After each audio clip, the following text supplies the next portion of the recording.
Hi everyone, welcome to the UX Chronicles. My name is Irina Stapet, and today I have Martin with me. Martin was my first UX manager and supervisor, so I'm really excited for you to be here. We were together, I was doing an internship at education.com, and that's how we met. So I'm so Almost a excited. decade ago. It was such a long time ago. Welcome. Thank you. Thank you. Sorry to interrupt you. I can't believe we've known each other almost a whole decade. Not I quite, but know. close. And we are And still connected. That is yeah, amazing. yeah. And yeah, here you are doing your UX thing. It's great. It's been an evolution. Thank you. So we can start with your introduction and how did you get into UX research? Sure. Um, so like so many people, I came into UX research in a sideways kind of way. I didn't plan on doing UX research, but once I found it, I knew Yeah. that it was my home. Um, uh, I had, before getting into UX research, had worked in education and had done advanced graduate work in sociology, and then had completed a policy degree. Um, and all of those things positioned me to get a job at a nonprofit that was essentially doing a lot of UX research in an international forum.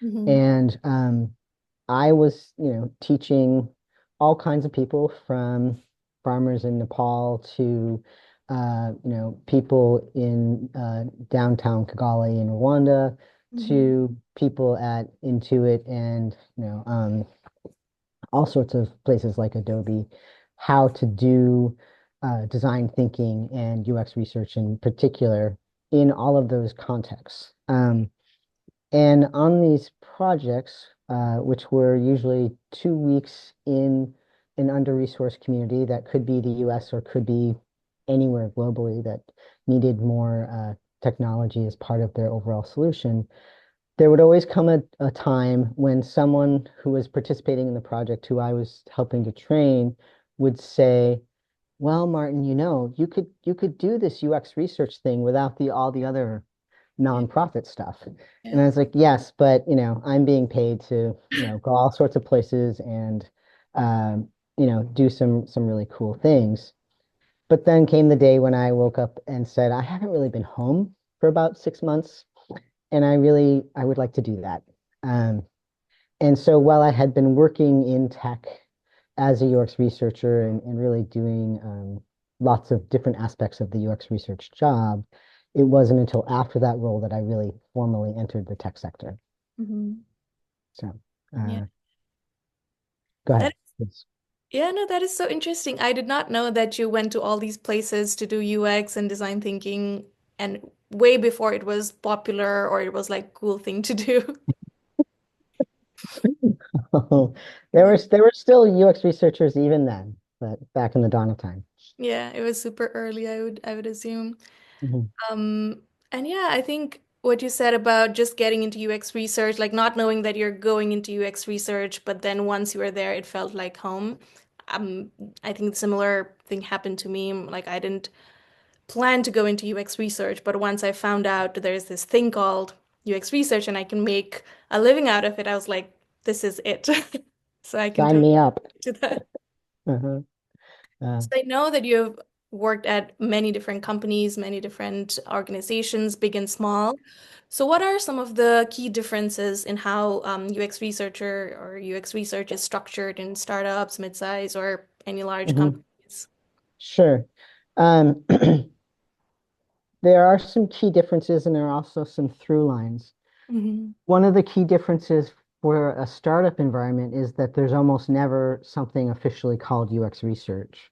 The founder or founders are Yeah, often the people who are doing research, which yeah. I'm putting in air quotes, Hmm. because they're really doing what I would call validation of their ideas, um, which needs to be done, but it's not the same as UX research. And so in a startup environment, whether it's 3 people or 200 people, even bigger than that sometimes. Typically, you have to make your own processes. You have to do, all aspects of the UX research job from leadership and management down to recruiting participants and crafting reports. Um, Mid-sized companies are actually kind of the sweet spot for me personally because they have some of the problems of startups in terms of processes, but they usually have a better understanding of how UX research works and how to use it. Mm-hmm. But there's still room for growth. Yeah. And so you need to do the same thing at a mid-sized company as a startup in terms of building partnerships with everyone and anyone you can. Mm-hmm. But you don't have to start from zero in terms of sophistication of understanding. Mm-hmm. And I find that large enterprise organizations actually end up having a lot of the same problems as startups Okay. um, because if they don't have established UX research functions or it's been very fractured, Mm-hmm. then what I've had to do is to start my own systems within a very, very large business Mm-hmm. where, there may be components of different business units that are working in direct, conflict, but in their own realms are profitable and doing what they need to be doing. Mm-hmm. Uh, but because the nature of UX research is to think holistically, that can bring up some of the same process and relationship building problems that happen in startups. Mm-hmm. So, Yeah, that is such a unique perspective when you said that startups are like big companies have the same problems as startups, because I hear a lot of UX researchers saying that even the big companies, all they're trying to do is like validate what they have mhm, thought is a problem or what is a solution for that matter. mhm, So mhm, that is mhm. very interesting to hear that it is like, you have seen that actually happen, or like just creating it from ground up, even though it is such a big company. Yeah, I mean, if you think about it, or when I think about it, it makes sense in my mind. This is a story I make up for myself that in order to get to be a large enterprise, to have 30,000 employees or even 2,000 employees, which is a lot, Mhm. um, you have to be around for a long time. And you, in order to survive at that size, have to establish systems and processes. But that doesn't really happen with UX and particularly UX research at the time that these companies were, Mhm. starting out and growing. And so often it's something that's kind of being bolted on to this larger machine. And the larger machine is like, what is this thing? Should I accept it or reject it? What do I do? Yeah. And that's how it ends up being a lot like a startup, is because it is new in many Mhm. cases, Yeah, they've just started to integrate UX maybe. Yeah. maybe. So what are some of the best practices that you've seen for integrating UX research in these like decision-making processes in any company? Sure. Um, in terms of best practices, I would say that, there's the work of research itself. There's the scoping and the writing of the plan, the recruiting and executing the research, and then all the synthesis and analysis and evangelizing part. I think that that is actually about 10 to 20% of the actual work. Hmm. And Hmm. the rest of it is very much about relationship building. And that's the part where the best practices really come in for me because, um, wherever a UX researcher is brought in, quite often they're the first researcher, but not always. Either way, the work of the UX researcher is to have a person who is a champion for Hmm. their work and for the team's work, and to help them navigate what those expectations are in terms of work product, um, to educate, that group of people who are decision makers for the business, um, and to communicate not only what the research says, but much more importantly, how to solve the problem with the information on hand. Hmm. Um, and so within that subset of communication is, I think, something that we as researchers frequently forget. One, we need to have empathy for our users, and the business leaders are users as much as the product users. And choosing the right medium for the message Yeah. is something that I think we often miss the mark on. Um, Business leaders don't want war and peace. They are very, very busy people who have really a very short list of things they want to know. They want to know, what is it I need to know from you in order to move forward? What should I do with this thing you just told me? And how is it going to make my life better? How does it impact me? Which means, how does it help me look good and do good things for the business? Mm-hmm. Uh, and if that has to be communicated up front, clearly and succinctly, and if you can do that, whether it's on Slack, in a deck, in a one pager report kind of thing. But if you can do those things, then you can start to open up a space for a bigger conversation. But, you know, the people who are making those million or multi-million dollar decisions don't necessarily automatically think that UX research is the most important thing in Yeah, their day. exactly. And that's okay. That's real. Like it is not, like if you employ 5,000 people, I am not the most important part of your day. I'm just not. Yeah. That's fine.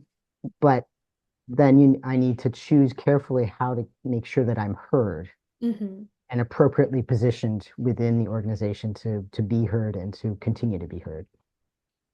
Yeah, exactly. So, like you said, all the upper management, they are super busy. And like you said, UX research is not directly even generating money for the business. It's like sort Mhm. of in the back. Um, Mhm. like it's really helpful to get to a longer process, to get to the longer goal, but today you're not making an impact for the organization. Like you're not bringing in the money today. Mhm. So, Mhm. how do organizations measure the impact of UX research to justify like the investment? Like, oh, I need a Mhm. UX research or a UX research team, Mhm. and then it is going to help me grow as a company. How do organizations justify that? Yeah. Or how should Um, they? Yeah.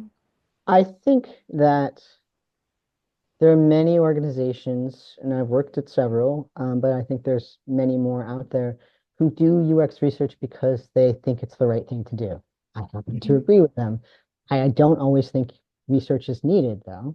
Mhm. Um, but I think that the old adage of it needs to be actionable and it needs to be measurable is true, but we often misunderstand that.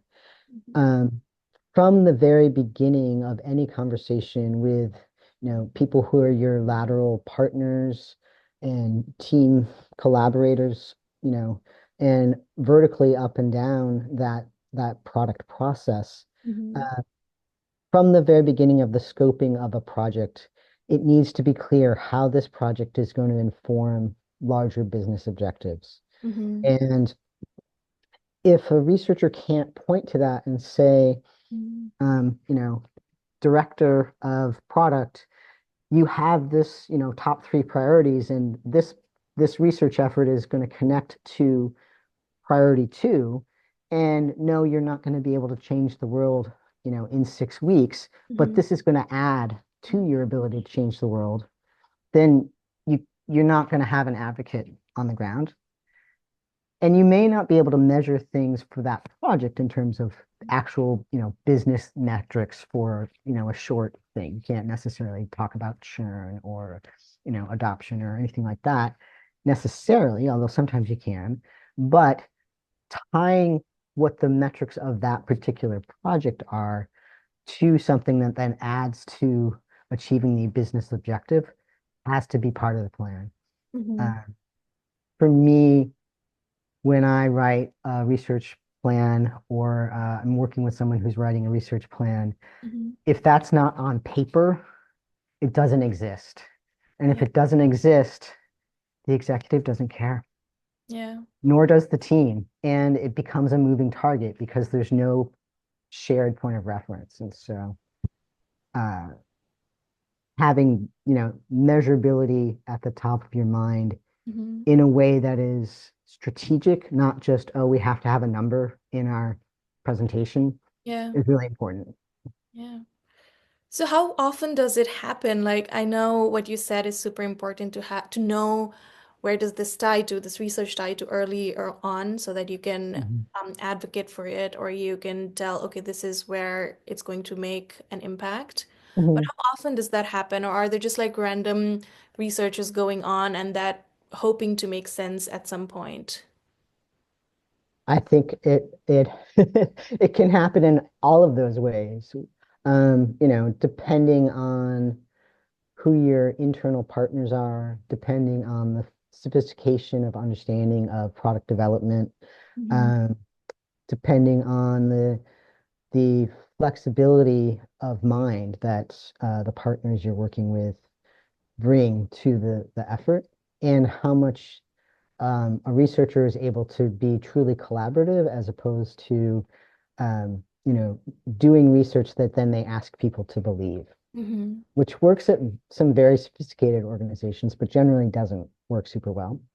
Um, I think that when a person is working at a less UX mature organization, it's totally normal to get, we need to answer this question in 2 weeks.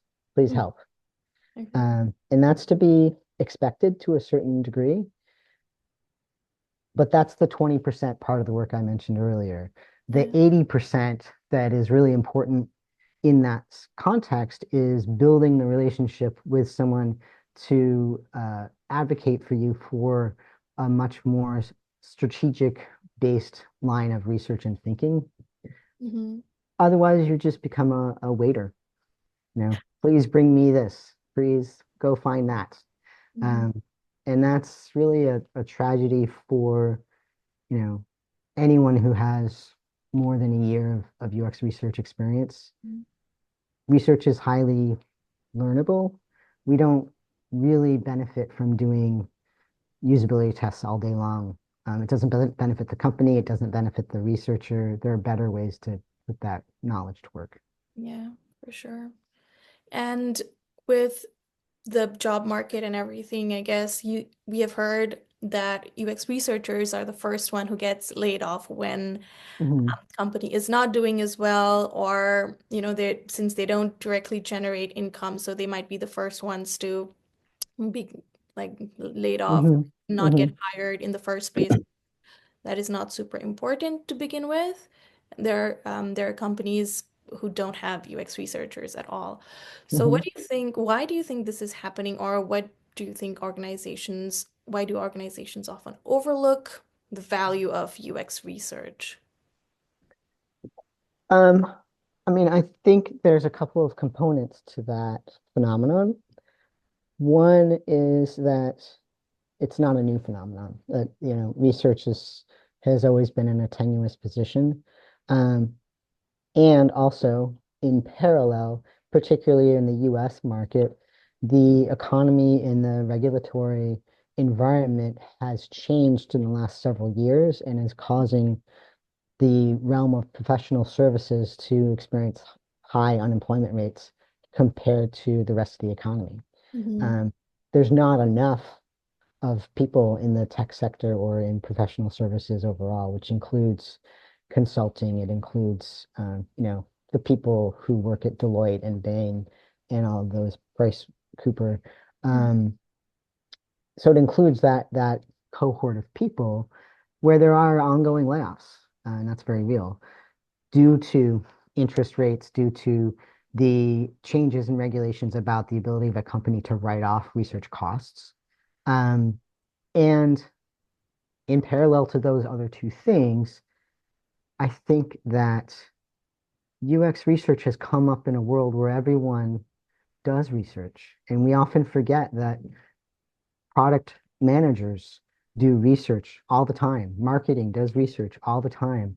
Um, you know, People at the decision-making level of the business do a type of research all the time. And so for people who are having to make very difficult financial decisions, they see a whole bunch of people doing different kinds of research, and Hmm. then, a team of five who specializes in it. And in their mind, it's pretty easy to say, everyone's doing research. We don't need these people who just do that. What else do they do? Because I do research and I do six other jobs. Yeah.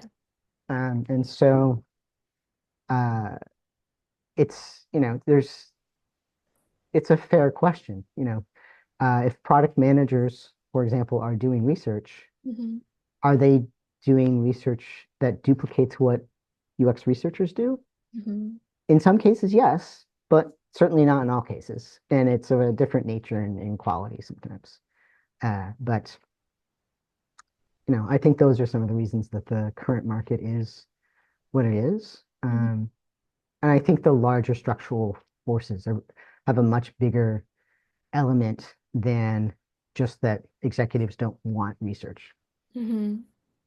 Yeah. Yeah, it is unfortunately the reality today, and I hope that it changes soon.